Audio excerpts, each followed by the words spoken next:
नमस्कार. मी कपिल भीमराव खरात. आज आपल्यासमोर जल पुनर्भरणाची आवश्यकता या विषयावर काही महत्त्वपूर्ण माहिती सांगणार आहे. ती आपण ऐकून घ्याल आणि काही तिच्यामध्ये सुधारणा असाल तर मला कळवाल अशी मी अपेक्षा करतो. माझा मुख्य विषय भूगोल आहे आणि माझा संशोधनाचा जो विषय आहे तो जल पुनर्भरण पाणी समस्येवरील शाश्वत उपाय विशेष संदर्भ बुलढाणा जिल्हा असा आहे. माझे PhD चे मार्गदर्शक डॉक्टर खान सर आहेत, जे सध्या सहयोगी प्राध्यापक शासकीय ज्ञान विज्ञान महाविद्यालय छत्रपती संभाजीनगर या ठिकाणी कार्यरत आहे. माझी PhD ही डॉक्टर बाबासाहेब आंबेडकर मराठवाडा विद्यापीठ छत्रपती संभाजीनगर या ठिकाणी सध्या सुरू आहे. माझा हजेरी क्रमांक पेपर क्रमांक 1 साठी 55 तर पेपर क्रमांक 2 साठी 19 असा आहे. आपण विषयाकडे बोलूयात. सर्वप्रथम आपण प्रस्तावना बघूयात. 20व्या शतकाच्या सुरुवातीपासून जगाची लोकसंख्या विस्फोटक वेगाने वाढत आहे आणि त्याचबरोबर पाण्याची मागणी सुद्धा मोठ्या प्रमाणात वाढत आहे. गाव आणि शहरे प्रचंड वेगाने वाढत आहेत. त्यामुळे शेती आणि इतर उद्योगांमध्ये प्रचंड वेगाने पाण्याच्या मागणीत वाढ होत आहे. ही वाढती पाण्याची मागणी पूर्ण करण्यासाठी जगभरात उपलब्ध जलसाठ्यांचा मोठ्या प्रमाणावर वापर केला जात आहे. वाढत्या लोकसंख्येबरोबर उपलब्ध भूजलाचा वापर देखील अधिक वेगाने वाढलेला आहे. भूजलाचा अमाप वापर केल्यामुळे जगातील बहुतेक ठिकाणचे भूजल आलेख कोरडे पडले आहे. कारण की आपण ज्या वेगाने भूजलाचा वापर करत आहोत त्या वेगाने भूजल परत भरले जात नाही. पावसाळा ऋतू दरम्यान बहुतांशी पावसाचे पाणी भूपृष्ठावरून वाहून जाते. घरांच्या छतावर पडणारे पाणी सुद्धा सरळ सरळ नाल्यामध्ये सोडून दिले जाते व ते वाया जाते. त्याचबरोबर वादळादरम्यान पडणाऱ्या पावसाचे पाणीही नदी नाल्यात वाहून जाते आणि शेवटी तेही वाया जाते. जर आपल्याला या पाणी समस्येवर योग्य उपाययोजना करायची असेल तर जल पुनर्भरण हा एक पर्यावरणपूरक शाश्वत उपाय आहे. आपण पृथ्वीवरील पाण्याचे वितरण या ठिकाणी बघूयात. या ठिकाणी आपल्याला एक विभाजित वर्तुळ दाखवलेलं आहे, ज्यामध्ये पाण्याचे वितरण आपण बघू शकतो. पृथ्वीवरील पर्जन्यवृष्टी या एकाच मुख्य स्रोताद्वारे पाणी मिळते, जे पाऊस किंवा हिमवृष्टीच्या स्वरूपात मिळते. सर्वसाधारणपणे पृथ्वीचा 71% भाग हा पाण्याने व 29% भाग हा जमिनीने व्यापलेला आहे. पृथ्वीवर विपुल प्रमाणात म्हणजेच 1.4 अब्ज घन किलोमीटर इतके पाणी आहे. त्यापैकी आपण आकृतीत बघतो त्या पद्धतीने सर्वात मोठा भाग हा खारे पाणी किंवा महासागर व समुद्राचा आहे. म्हणजेच पृथ्वीवर 97.41% पाणी खारे आहे, ते आपल्या कुठल्याही प्रकारे वापरासाठी उपयुक्त नाही. पृथ्वीवर जवळपास 1% किंवा 0.99% पाणी बर्फाच्या स्वरूपात आहे. 1.40% पाणी हे भूमिगत जलाच्या स्वरूपात आहे आणि 0.20% पाणी पृथ्वीच्या पृष्ठभागावर उपलब्ध आहे. आपण जर आकृतीत बघितलं तर पृष्ठभागावरील पाण्याचा जी रंग आहे पिवळा रंग, तो रंग आपल्याला आकृतीत दिसतच नाही. म्हणजे अतिशय अल्प प्रमाणात हे पाणी असून आपल्याला अतिशय नियोजनबद्धपणे त्याचा वापर करावा लागणार आहे. नाहीतर भीषण पाणी टंचाईला आपल्याला समोर जावं लागू शकतं. आपण बघूयात पाणी टंचाई. या ठिकाणी आपल्याला एका चित्रामध्ये एक वयोवृद्ध इसम दिसत आहे, ज्यांनी शेती नांगरलेली आहे, पीक पेरलेलं आहे, पीक उगून आलेलं आहे, पण बऱ्याच कालखंडापासून पाऊस न झाल्या कारणामुळे त्यांच्या जमिनीला तडे गेले, भेगा पडल्यात आणि व्याकुळ झालेला हा शेतकरी इसम पावसाची वाट बघतोय, वरून राजाला हाक मारतोय. त्यामध्ये आपण बघू शकतो पाणी हे जीवन जगण्यासाठी सर्वात आवश्यक नैसर्गिक संसाधनांपैकी एक आहे. पाण्याच्या मागणीत होणारी वाढ आणि देशाच्या अर्थव्यवस्थेचा विस्तार यामुळे येत्या काही दशकांमध्ये पाणी अत्यंत दुर्मिळ होण्याची शक्यता आहे.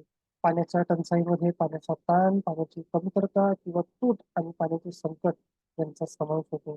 सन 2050 पर्यंत भारताची लोकसंख्या 164 कोटीपर्यंत वाढण्याची शक्यता आहे. परिणामी एकूण दरडोई पाण्याची जी उपलब्धता आहे ती 2001 साली 1820 घनमीटर प्रतिवर्षापासून 2050 साली 1140 घनमीटर प्रतिवर्ष इतकी कमी झालेली असेल. म्हणजे भीषण पाणी टंचाई 2050 पर्यंत आपल्याला भोगावी लागणार आहे. पुढे आपण बघूयात युनिसेफचा पाणी टंचाई संदर्भातील अहवाल. यामध्ये आपण आपल्या भारतामध्ये महाराष्ट्रामध्ये जे सामान्य छायाचित्र, सामान्य बाग आपण दरवर्षी बघतो ते छायाचित्रात आपल्याला दिसतंय की विहिरीच्या बाजूला आजूबाजूच्या परिसरातील नागरिक घेराव बांधून देत आणि ते किमान आपल्याला हांडाभर कळशीभर पाणी मिळावं म्हणून पाणी काढत आहेत. बघा ही परिस्थिती आपल्याला दरवर्षी आपल्या आजूबाजूला जानेवारी फेब्रुवारी महिन्याच्या नंतर दिसते. युनिसेफचा अहवाल काय सांगतो तर जगातील 2/3 लोकसंख्या म्हणजे सरासरी 400 कोटी लोकसंख्या प्रत्येक वर्षाच्या एका महिन्यात तरी भीषण पाणी टंचाईला सामोरे जाते. म्हणजे फेब्रुवारी जर आपण उत्तर गोलार्धाचा विचार केला तर जानेवारी फेब्रुवारीच्या नंतर कुठलाही एक महिना असू शकतो किंवा आपण जर दक्षिण गोलार्धाचा विचार केला तर डिसेंबर पर्यंतचा मार्च महिन्यापर्यंतचा कुठलाही डिसेंबर ते मार्च पर्यंतचा कुठलाही एक महिना पाणी टंचाईचा असतो. जगभरातील जवळपास 200 कोटी लोकसंख्या अशा देशांमध्ये राहते जिथे अपुरी पाणी पुरवठ्याची व्यवस्था आहे. 2025 पूर्वी जगाची अर्धी लोकसंख्या अशा ठिकाणी राहत असेल जिथे त्यांना पाणी टंचाईला सामोरे जावं लागत असेल. आपण या वर्षी 2024 मध्ये आहोत. आपण बघू शकतो की आपल्याला या वर्षी भरपूर ठिकाणी पाण्याच्या टंचाईचे बातम्या न्यूज पेपरमध्ये किंवा न्यूजमध्ये आपण ऐकलेल्या आहेत. 2030 पर्यंत जगातील 70% लोकसंख्या ही भीषण पाणी टंचाईमुळे वेगळं झालेली असेल, स्वतःचं राहतं घर त्यांनी सोडलेलं असेल. 2040 पर्यंत जगातील 4 पैकी 1 मूल हे अशा भागात राहत असेल जिथे त्यांना भीषण पाणी टंचाईला सामोरे जावे लागणार आहे. आपण भारतातील राज्यांमधील पाणी टंचाई या एका छायाचित्रामधून एका नकाशामधून बघू शकतो. हा भारताचा नकाशा आहे बघा.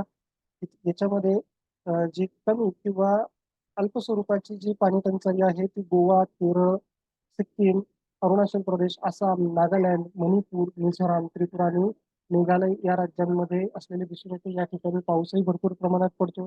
त्या ठिकाणी मध्यम स्वरूपाची जी पाणी टंचाई आहे ती बिहार, झारखंड, ओडिसा, छत्तीसगड आणि मध्य प्रदेश या राज्यांमध्ये आहे. मध्यम ते तीव्र स्वरूपाची पाणी टंचाई जी आहे ती आपल्याला महाराष्ट्र, कर्नाटक, पश्चिम बंगाल, उत्तर प्रदेश, उत्तराखंड, हिमाचल प्रदेश, जम्मू काश्मीर या राज्यांमध्ये असलेले दिसून येते. त्याचबरोबर आपल्याला असं म्हणावं लागेल की या नकाशात थोडासा बदल करावा लागेल आणि महाराष्ट्र आणि कर्नाटक यांना भीषण पाणी टंचाईच्या राज्यांमध्ये जोडावं लागेल. त्यानंतर तीव्र पाणी टंचाई जी आहे ती तामिळनाडू, आंध्र प्रदेश, गुजरात, राजस्थान, हरियाणा आणि पंजाब या राज्यांमध्ये असलेली आपणास दिसून येते. आता जलपुनर्भरण म्हणजे नेमके काय? तर जलपुनर्भरण म्हणजे पावसाचे वाहून जाणारे पाणी कृत्रिम पाणलोट क्षेत्रात अडवणे, साठवणे व भविष्यकालीन वापरासाठी संवर्धित करणे असं होऊ शकते. जलपुनर्भरणाला इंग्रजी भाषेत रेन वॉटर हार्वेस्टिंग असे म्हणतात. गेट्स हे जे अमेरिकन शास्त्रज्ञ आहेत त्यांनी सर्वप्रथम जलपुनर्भरणाची व्याख्या केली. त्यानुसार पृष्ठभागावरून प्रभावित होणारे अथवा खास भागातून वाहत नाही कुठल्याही स्वरूपातील पाणी सिंचनासाठी संकलित करणे व साठवणे म्हणजे जलपुनर्भरण. जलपुनर्भरण ही एक प्रक्रिया आहे ज्यामध्ये पावसाचे पाणी गोळा करणे आणि समाविष्ट करणे आहे. जे नैसर्गिक किंवा मानवनिर्मित पाणलोट क्षेत्रापासून दूर वाहून जाते ते पाणी अडवणे याचाच जलपुनर्भरणामध्ये समावेश होतो. आपण जलपुनर्भरणाचा इतिहास बघूयात. आपण यामध्ये बघू शकतो की मानवाला जलाशयांमध्ये पाणी साठवण्याची कला पहिले मोठे नगर बसवण्या अगोदरच अवगत झालेली होती. हडप्पा नागरी संस्कृतीच्या केंद्रांपैकी एक असलेल्या धोलावीरा येथे 73 मीटर लांबी व 30 मीटर रुंदी असलेल्या मोठ्या आकाराचे जलाशय बांधलेले होते. त्याचप्रमाणे मोहिंजोदडो या ठिकाणी सुद्धा मोठमोठे स्वच्छतागृहे, स्नानगृहे यांनी फक्त आणि फक्त जलपुनर्भरण प्रणालीच्या माध्यमातूनच उभी केली होती.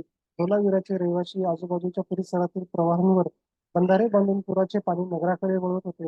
या नगरातील रहिवाशांनी 2,50,000 घनमीटर पाणी जमा करण्याची क्षमता असणारी 16 टाक्यांची निर्मिती 17 हेक्टर परिसरात केलेली होती. त्याचबरोबर आपण पुढे बघू शकतो की प्राचीन तमिळनाडू चोळ साम्राज्यातील राजांनी पाण्यासाठी जल पुनर्भरण प्रणाली विकसित केली होती. तमिळनाडूतील बालागणपती नगर तंजावर येथील बृहदीश्वरा मंदिराच्या कळसावर पडणारे पावसाचे पाणी शिवगंगा येथील साठवण टाकीत जमा केले जाईल. वेरानाम टाकी ही चोळ साम्राज्याच्या शेवटच्या कालखंडात इसवी 2011 ते 1037 तमिळनाडूतील कुड्डलोर जिल्ह्यात 16 किलोमीटर लांब तसेच 146,50,00,000 घनफूट पाणी जमा करण्यायोग्य जलाशय यांनी चोळ साम्राज्याच्या कालखंडात बांधलेले होते. पुढे आपण बघूया जलपुनर्भरणाचे मुख्य 2 प्रकार आहेत. एक प्रकार म्हणजे छतावरील पावसाच्या पाण्याचे पुनर्भरण.